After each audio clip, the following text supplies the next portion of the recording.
आगे बढ़ेंगे, बात करेंगे थॉट ऑफ द डे की। जो आज का हमारा मोटिवेशनल पावरफुल थॉट है कि खुद पर भरोसा रखो, इससे तुम्हें जीत मिलेगी। देखिए, दुनिया में हम हर कोई चाहता है कि उसे जीत मिले, हर कोई चाहता है कि वो अपनी लाइफ में सफल हो, लेकिन इस सफलता को प्राप्त करने के लिए जो सबसे इंपॉर्टेंट चीज होती है वो है आत्मविश्वास, यानी खुद पर भरोसा। जिसको अपने आप पर जितनी बड़ी मात्रा में, जितनी ज्यादा मात्रा में भरोसा होता है, उसकी जीत उतनी ही अधिक मात्रा में सुनिश्चित हो जाती है। तो अगर आप जिंदगी में सफल होना चाहते हैं तो खुद पर भरोसा रखें और हर वो काम जो आप करना चाहते हैं उसके लिए उम्मीद करें, खुद से कहें कि आप ये कर सकते हैं और आप वो जरूर कर पाएंगे। इसी थॉट के साथ आगे बढ़ेंगे, बात करेंगे क्योंकि रिवीजन कल के पड़ेगा करंट अफेयर के प्रश्नों का। पहला प्रश्न है कि मालाबार सेना अभ्यास 2020 का आयोजन किन देशों के बीच होगा? तो ये क्वाड देश हैं, जिसमें भारत, अमेरिका, ऑस्ट्रेलिया और जापान शामिल है। दूसरा प्रश्न है कि विश्व सांख्यिकी दिवस कब मनाया जाता है? हर साल में मनाया जाता है 20 अक्टूबर को, हर 5 साल में मनाया जाता है। तीसरा प्रश्न, भारत और किस देश की नौसेना के बीच संयुक्त वार्षिक अभ्यास स्लाइनेक्स शुरू हुआ है? स्लाइनेक्स का मतलब SLINEX, राइट, ये याद रखिएगा। तो SL for Sri Lanka, IN for India और EX फॉर एक्सरसाइज। तो स्लाइनेक्स जो शुरू हुआ है वो श्रीलंका और भारत के बीच में। चौथा प्रश्न है कि इजराइल और किस अरब देश के बीच औपचारिक रूप से राजनयिक संबंध स्थापित हुए हैं? तो ये हुआ है बहरीन के बीच में। पांचवा प्रश्न है कि सरकारी एजेंसियों, बैंकिंग सेवाओं और अन्य सुविधाओं के लिए फेस स्कैन करने वाला दुनिया का पहला देश कौन सा बना है? तो ये बना है सिंगापुर। और छठवां प्रश्न है कि भारत ने किस देश से एयर कंडीशनर्स के आयात पर प्रतिबंध लगाया है? और चाइना से जो एयर कंडीशनर्स AC आयात होते हैं उन पर प्रतिबंध लगा दिया गया है। सातवां प्रश्न है कि हाल ही में शुरू की गई आयुष्मान सहकार योजना किस क्षेत्र से संबंधित है? तो ये स्वास्थ्य से संबंधित है।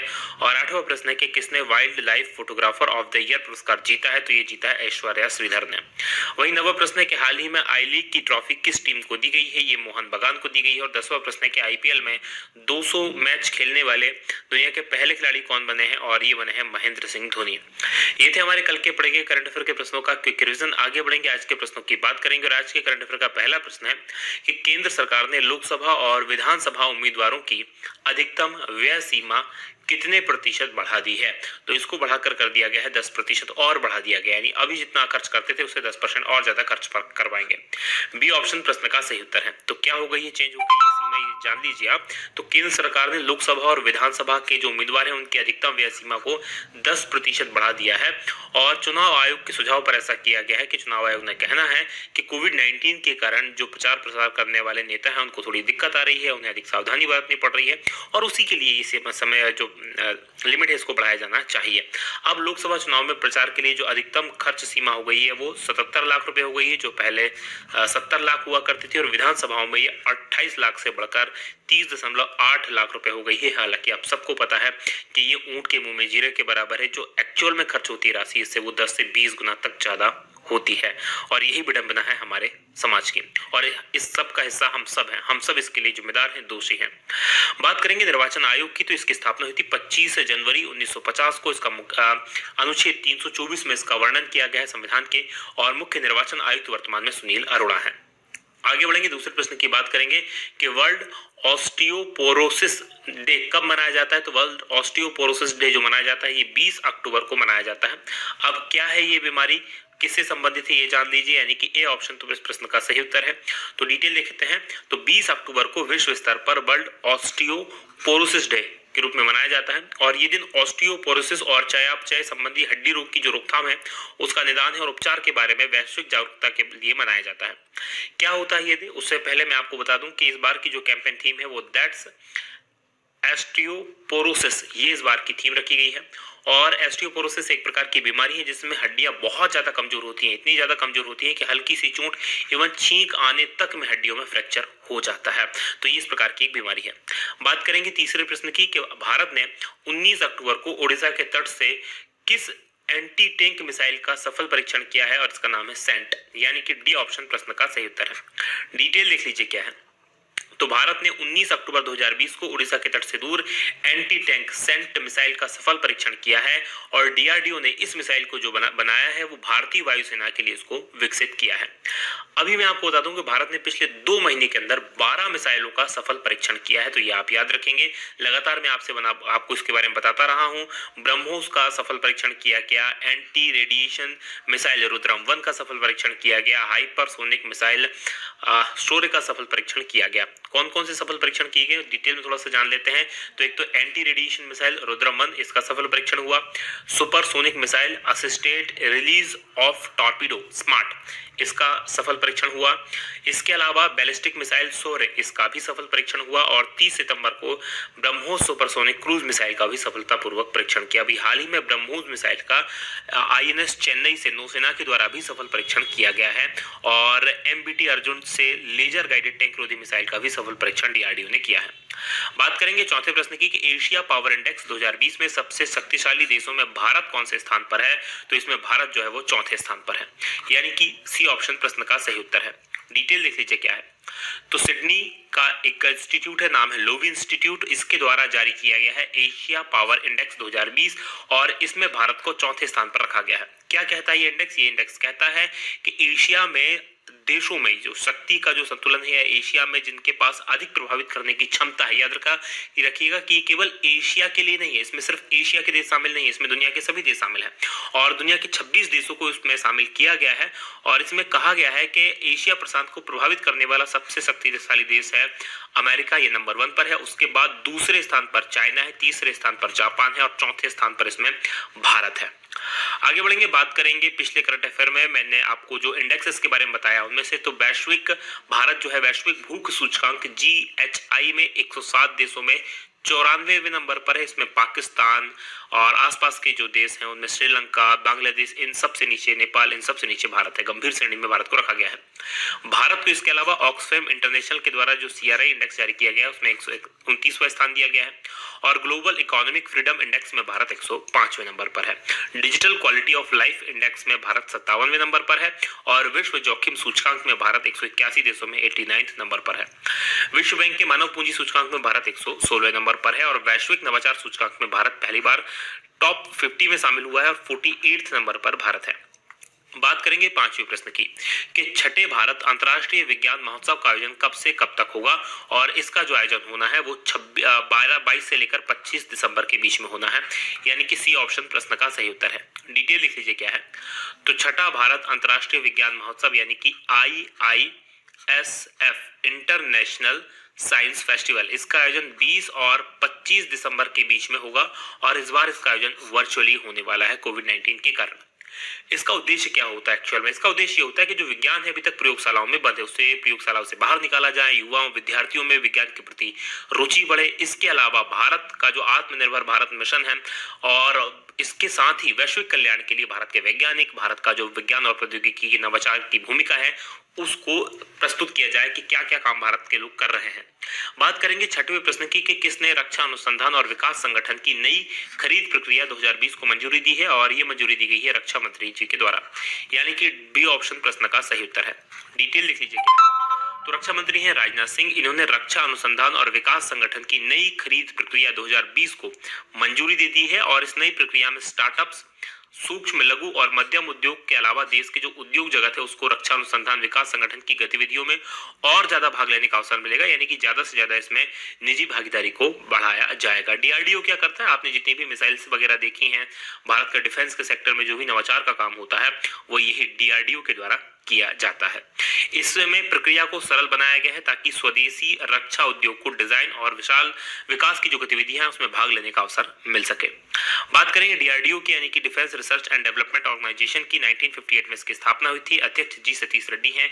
इनके कार्यकाल को 2022 तक के लिए बढ़ा दिया गया है। 2018 से 20 तक पहले इनका कार्यकाल था, फिर 2 साल का इसमें एक्सटेंशन दिया गया है। मोटो क्या है? वलस्य मूलम विज्ञानम, यानी कि strength origin is in science. आगे बढ़ेंगे, बात 7वें प्रश्न की होगी कि किस राज्य में काती बिहू फेस्टिवल मनाया जाता है और काती बिहू फेस्टिवल जो मनाया जाता है वो असम में मनाया जाता है, यानी कि ए ऑप्शन प्रश्न का सही उत्तर है। आपने बिहू फेस्टिवल का नाम सुना होगा, ये बड़ा इंपॉर्टेंट है। उन्हीं बिहू फेस्टिवल एक्चुअल में 3 टाइप के होते हैं, उनमें से एक ये है। डिटेल लिख लीजिए क्या है। तो काती बिहू असम के 3 बिहू त्योहारों में से एक है जो कृषि त्योहार है। तो ये आपसे पूछा जा सकता है किस से संबंधित है? ये खेती से संबंधित है, कृषि से संबंधित है।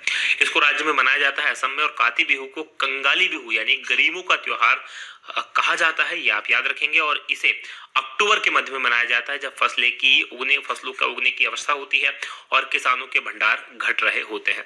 बात पिछले करंट अफेयर की असम से संबंधित करें तो असम के मुख्यमंत्री सर्बानंद सोनोवाल ने स्वनिर्भर नारी आत्मनिर्भर असम योजना इसको शुरुआत की है। उसके अलावा असम सरकार ने काजीरंगा राष्ट्रीय उद्यान के विस्तार को मंजूरी दी है और असम में भारत के सबसे लंबे नदी रोपवे का उद्घाटन किया गया है। 1.8 किलोमीटर लंबा ये रोपवे है जो ब्रह्मपुत्र नदी पर गुवाहाटी और उत्तरी गुवाहाटी को आपस में जोड़ता है। अब मैप में मैं आपको असम लिए चलता हूं, यहाँ पर देख लीजिए ये असम है। असम को पूर्वोत्तर राज्यों का प्रवेश द्वार कहा जाता है। क्यों कहा जाता है? क्योंकि जितने भी भारत के पूर्वोत्तर राज्य हैं उन तक एक्सेस करने के लिए असम से होकर ही जाना पड़ता है और इसलिए और जो पूर्वोत्तर राज्य है इन सारे पूर्वोत्तर राज्यों को क्या कहा जाता है? सेवन सिस्टर्स के नाम से जाना जाता है। देखिएगा ये ऊपर की तरफ देखेंगे तो आप अरुणाचल प्रदेश है, नीचे देखेंगे तो ये आप मेघालय देख पा रहे होंगे, यहाँ पर नागालैंड है, ये त्रिपुरा है, ये मिजोरम है और ये मणिपुर है। तो ये सारे 7 सेवन सिस्टर्स हैं। 26 जनवरी 1960 को इसका गठन हुआ था। राजधानी इसकी दिसपुर है। मुख्यमंत्री यहाँ के सर्बानंद सोनोवाल है, बीजेपी की सरकार है। राज्यपाल प्रोफेसर जगदीश मुखी है। लोकसभा की 14 सीटें हैं, राज्यसभा की 7 सीटें हैं और यहाँ पर विधानसभा की 126 सीटें हैं। वहीं राष्ट्रीय उद्यानों की बात करें तो काजीरंगा नेशनल पार्क यहाँ पर है। काजीरंगा नेशनल पार्क में एक सींग वाला गेंडा, ये आप याद रखेंगे, ये विशेष फेमस है। नामोरी नेशनल पार्क है, मानस नेशनल पार्क है, डिब्रू साइखोवा नेशनल पार्क है और ओरंग नेशनल पार्क है। बढ़ेंगे 8वें प्रश्न की तरफ कि भारतीय बैंक संघ यानी कि आईबीए के नए चेयरमैन कौन बने हैं? और आईबीए के नए चेयरमैन बनाए गए हैं राज किरण राय, यानी कि बी ऑप्शन प्रश्न का सही उत्तर है। डिटेल देख लीजिए क्या है। तो यूनियन बैंक ऑफ इंडिया के प्रबंध निदेशक और मुख्य कार्यपालक अधिकारी यानी कि सीईओ हैं राज किरण राय और इनको 2020-21 के लिए भारतीय बैंक संघ इसके चेयरमैन के रूप में चुना गया है और इन्होंने स्थान लिया है रजनीश कुमार का। रजनीश कुमार जो हाल ही में एसबीआई के प्रमुख के पद से सेवानिवृत्त हुए थे और जो वर्तमान में एसबीआई के चेयरमैन है दिनेश कुमार खारा, उनको इस संघ का उपाध्यक्ष चुना गया है। बात पिछले करंट अफेयर में और नियुक्ति करें तो राजेश्वर राव को आरबीआई के नए डिप्टी गवर्नर के रूप में नियुक्त किया गया है। दिनेश कुमार खारा एसबीआई के चेयरमैन नियुक्त किए गए हैं। चरणजीत अत्रा को एसबीआई का नया सीएफओ बनाया गया है। एस कृष्णन पंजाब और सिंध बैंक के नए एमडी और सीईओ बने हैं। बी के यादव को रेलवे बोर्ड का सीईओ बनाया गया है और अश्विन भाटिया को एसबीआई के प्रबंध निदेशक के रूप में नियुक्त किया गया है। बात करेंगे 90वें प्रश्न की कि किस राज्य की राज्यपाल ने महिलाओं की सुरक्षा के लिए सेफ सिटी प्रोजेक्ट का शुभारंभ किया है? और इसका शुभारंभ किया गया उत्तर प्रदेश की राज्यपाल आनंदीबेन पटेल के द्वारा, यानी कि बी ऑप्शन प्रश्न का सही उत्तर है। डिटेल लिख लीजिए क्या है।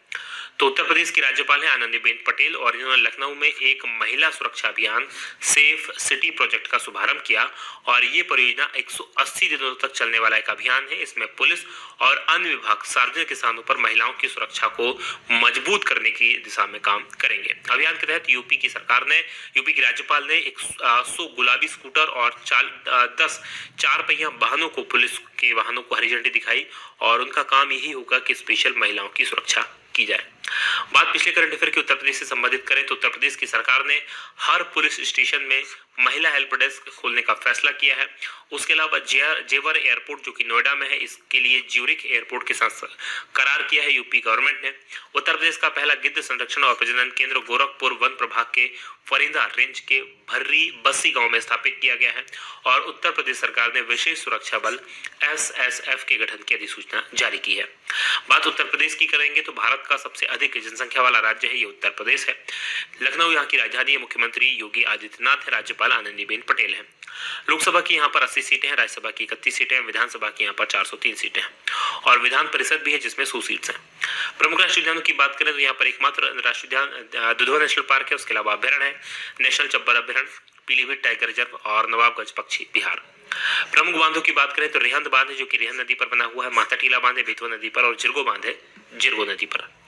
बात करेंगे 10वें प्रश्न की कि किसने डेनमार्क ओपन 2020 का महिला सिंगल्स का खिताब जीता है और बैडमिंटन का ये खिताब है और ये जीता है नोजोमी ओकुहारा ने, यानी कि डी ऑप्शन प्रश्न का सही उत्तर है।